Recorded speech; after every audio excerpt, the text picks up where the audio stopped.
Vaincre la puissance des blocages. Le blocage, c'est une situation de non-épanouissement, non-évolution et non-progression. C'est pas normal de vivre dans les dettes.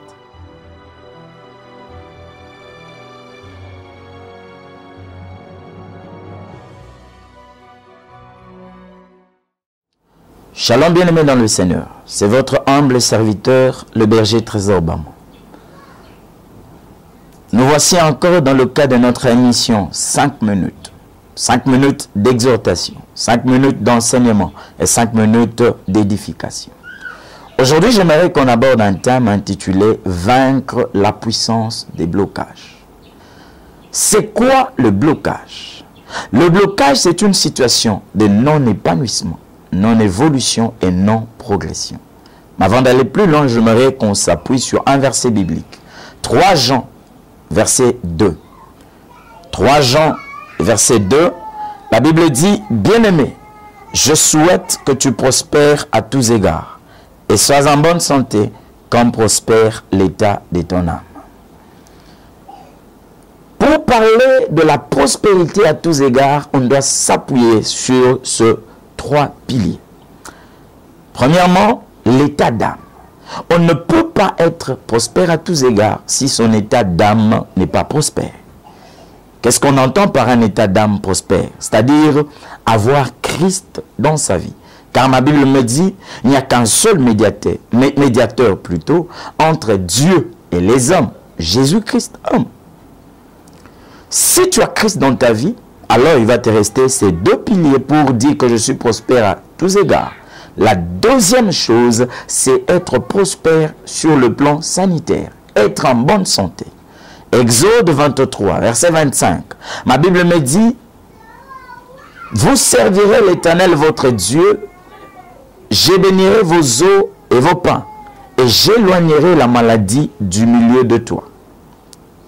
Si tu es en bonne santé, et que tu as Christ dans ta vie, alors il va rester la 3e chose. C'est quoi pour dire que je suis prospère à tous égards?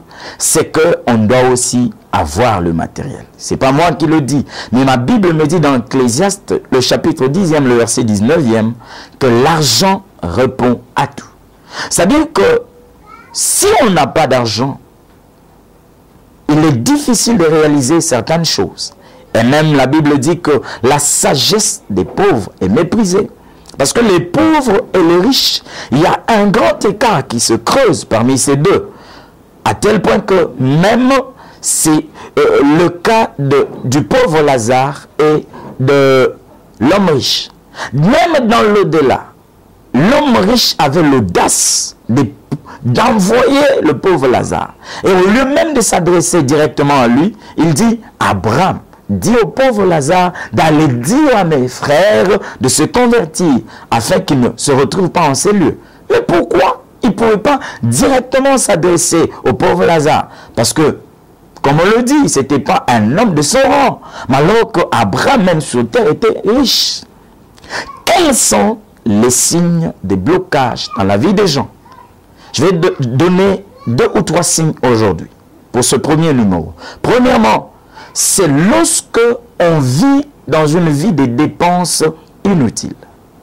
Il y a des gens, sitôt il a l'argent, sitôt l'argent est dilapidé entre ses mains et disparaît même. Il y a un problème à gauche, un problème à droite. Il engage des dépenses. Il vit comme si le lendemain n'existait pas. Mais il y a d'autres. Ce n'est pas lui qui veut qu'il y ait des dépenses, mais ce sont les circonstances de la vie. Mais pourquoi ces dépenses, ces problèmes n'arrivent qu'au moment où tu as l'argent?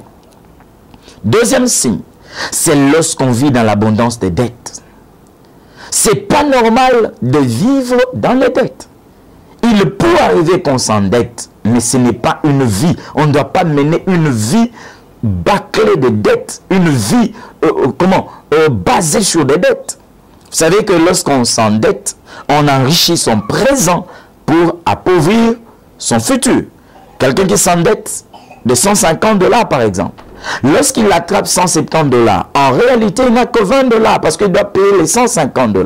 Troisième signe de blocage dans la vie des gens, lorsqu'on parle de blocage financier, c'est la difficulté d'accéder à l'argent. Bien aimé, Vous êtes sans ignorer que sans argent dans le monde actuel, il y a des choses qu'on ne peut pas réaliser. Et lorsque tu as du mal à toucher à l'argent, tu vois les gens toucher de l'argent à gauche, les gens toucher de l'argent à droite, tu t'engages dans la même démarche, tu t'engages dans cette même affaire qui est rentable pour tout le monde. Mais te concernant, ça devient un problème. Donc, il y a un problème. Quatrième signe, et je m'arrête là, c'est lorsque on a la facilité de perdre de l'argent ou des biens, des valeurs. Ce n'est que toi qu'on braque par les bandits. Ce n'est que toi qui perds des portables, des grandes valeurs, des appareils. Tu achètes une voiture et la voiture connaît un accident déclassé. Qu'est-ce qui se passe? J'aimerais prier pour toi. Que le Seigneur bénisse tes mains. Les dieux de grâce, Père, bénis les mains de tout celui qui nous suit, afin que le blocage abandonne sa vie. Au nom de Jésus, que l'Éternel vous bénisse.